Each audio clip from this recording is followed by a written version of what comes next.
Democrats have a problem that runs deeper than the 2024 election. They have a problem that runs deeper than Elon Musk's assault on the government. Look at the places they govern. Strongholds like New York and Illinois and where I'm from, California. They're losing people. Since the pandemic started, California is seeing an exodus, a mass exodus. In 2023, California saw a net loss of 268,000 residents. In New York, 179,000. New York City is losing some folks, right, some residents. But it turns out that New York State is also seeing the population drop. And in Illinois, Illinois residents have been fleeing the state at an alarming rate. The state's population has been in decline for the 10th year in a row. Why are all these people leaving? In surveys, the dominant reason is simply this. The cost of living is too high. It is too expensive to get childcare. It's almost like paying another mortgage. It is too expensive to buy a home. Very unrealistic to be able to put a down payment on a $2 million home with 2 kids surviving. You end up having to live too far from your work. And so they're going to places where all of that is cheaper. Every day someone is moving to the Florida area. She got an apartment 3 times the size of the one she had in Manhattan. Plus, there's a wraparound debt. Yeah, I can definitely understand. Go get that, 4-bedroom, 3-bath house I had in Texas. Yeah. I know these families. These families are my friends. I've lived with them in these places, and I've watched many of them move away from the place they love, the city they wanted to raise their children, because they could not afford to live there. You cannot be the party of working families when the places you govern are places working families cannot afford to live. You are not the party of working families when the places you govern are places working families cannot afford to live. In the American political system, to lose people is to lose power. If these trends hold, the 2030 census will shift the Electoral College sharply to the right. The states that Kamala Harris won in 2024 will lose House seats and Electoral College votes. The states that Trump won will gain them. So in that Electoral College, a Democrat could win every single state Harris won in 2024, and also win Michigan and Pennsylvania and Wisconsin and still lose the presidency. There is a policy failure haunting blue states. It has become too hard to build and too expensive to live in the places where Democrats govern. Our politics is split right now between a left that defends government even when it doesn't work and a right that wants to destroy government even when it is working. What we need is a political party that actually makes government work. Democrats can be that party. They should be that party. But it requires them to confront what they have done to make government fail. I could tell you a dozen stories. In my new book, I do. But let me tell you here just one. In 1982, so more than 40 years ago, California Governor Jerry Brown signed a bill to study what it would take to build a high-speed rail system across the state. Make a choice. Change the chemistry of the country. He liked what he saw, and so did California's voters. In 1996, California formed a high-speed rail authority to plan for construction. High-speed rail is not some futuristic technology like nuclear fusion or flying cars. Japan broke ground on high-speed rail back in 1959. You can ride on these trains elsewhere. I have ridden on these trains. So in 2008, California's voters approved Prop 1A, which set aside $10 billion to begin construction on a high-speed rail line that would connect Los Angeles and San Francisco. It would run through the Central Valley. It would get there in under 2 hours and 40 minutes. And it would cost, they thought, $33.6 billion.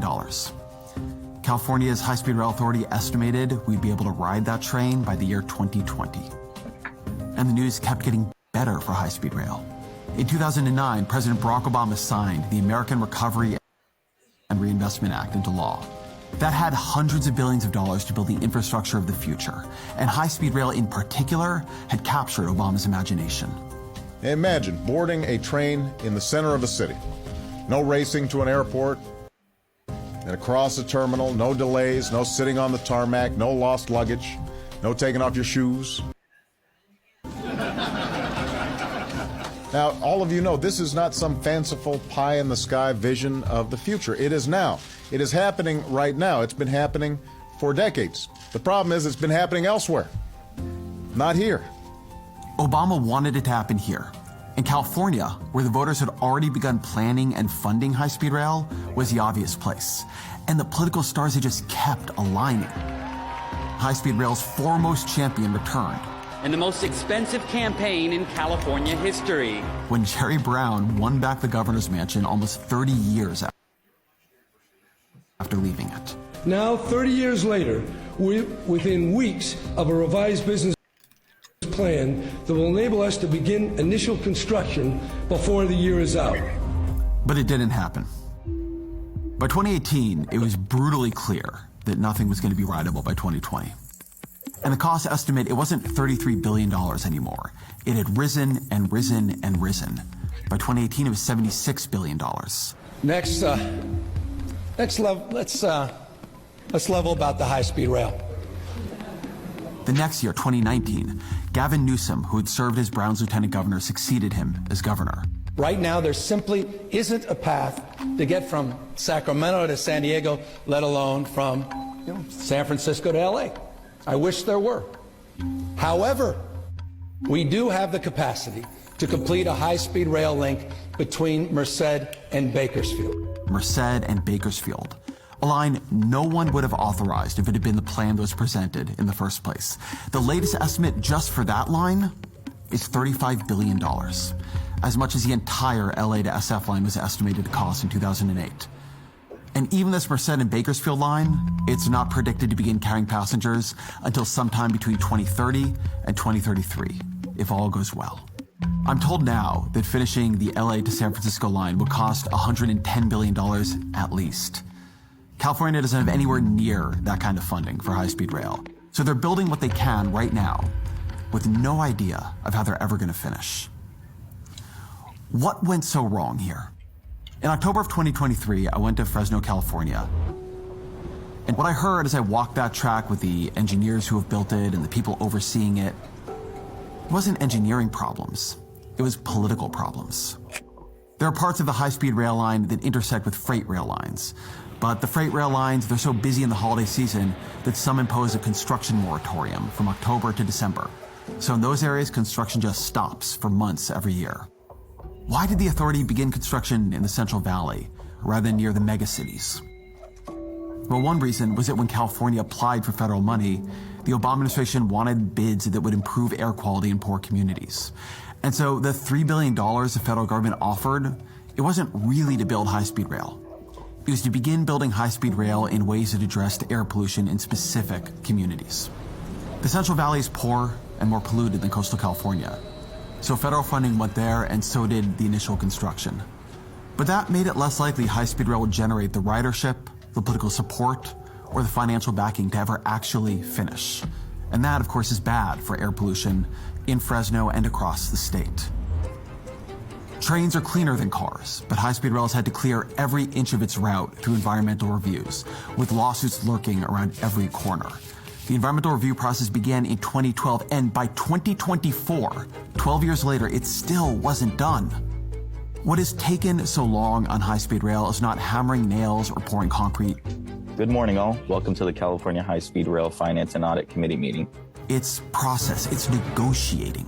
Good morning, ladies and gentlemen. I would like to go over some important information for members of the public. Speakers will be called upon in the order that their hands are raised. Good morning. Elmer Lizardi here on behalf of the California Labor Federation. The International Brotherhood of Boilermakers. So my question is, why do we have to wait almost a whole year later to find out that they're not in compliance? Negotiating with courts, with funders, with business owners, with homeowners, with farm owners, with other parts of the government.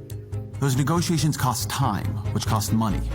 Those negotiations lead to changes in the route, or the design, or the construction, and that costs money, and that costs time. Those negotiations are the product of decades of liberal policies meant to protect against government abuses. And they may do that, but they also prevent government from building quickly or affordably. In the time California has spent failing to complete its 500-mile high-speed rail system, China has built more than 23,000 miles of high-speed rail. The Chinese government doesn't spend years debating with judges over whether it needs to move a storage facility. Its power leads to abuse and imperiousness. It also leads to trains. And look, I don't want America to become China, but I do want it to be able to build trains, as China can, as Europe can, as Japan can. Step in! Train doors are closed, step all the way in! The Second Avenue subway project in New York City. This is the first major expansion of the New York City subway in more than 50 years. It was the most expensive subway project by kilometer the world has ever seen. Has New York dramatically reformed its policies to make the next one easier and cheaper? Ladies and gentlemen, next stop, 125th Street. That comes with a $6.3 billion price tag, far more than Phase 1. No, of course it hasn't. Do you remember the Big Dig? What is the Big Dig? The Big Dig! It's pretty hard to ignore the Big Dig. It is everywhere. Did the decades of delay and the billions of cost overruns on Boston's Big Dig change how Massachusetts builds? Not really. California. California has the worst housing problem in the country. In 2022, the state had 12% of the country's population. It had 30% of the country's homeless population, and it had 50%, 50, of its unsheltered homeless population. Has this unfathomable failure led to California building more homes than it was building a decade ago? No, it hasn't. In the last few decades, Democrats took a wrong turn. They became the party that believes in government, that defends government, not the party that forces government to work. This is an awkward time to make this argument. Elon Musk and Doge are trying to raise the federal government to the ground. Musk has been a loud critic of California's high-speed rail project, calling it a fraud, saying we should just let him build his imaginary Hyperloop instead. But in reality, he's never offered a plan that would work to build anything better or cheaper than high-speed rail. His alternative, in truth, is nothing. And I refuse to accept that this is our choice. A Democratic Party that will not make government work, and a Republican Party that wants to make government fail. What those two parties have created over decades is scarcity. Scarcity of homes, of good infrastructure, of clean energy, of public goods. But the difference between them is that the populist right loves scarcity. It is powered by scarcity. When there's not enough to go around, we look with suspicion on anyone who might take what we have. Look, Donald Trump could have run on more. He could have run on bringing Texas's housing policies to the nation. In Houston, there's no zoning code, so building is easy, and the average home sells for a bit over $300,000. Compare that to Los Angeles, where the average home now sells for over $1 million. Instead, the housing crisis became a cudgel they used against immigrants.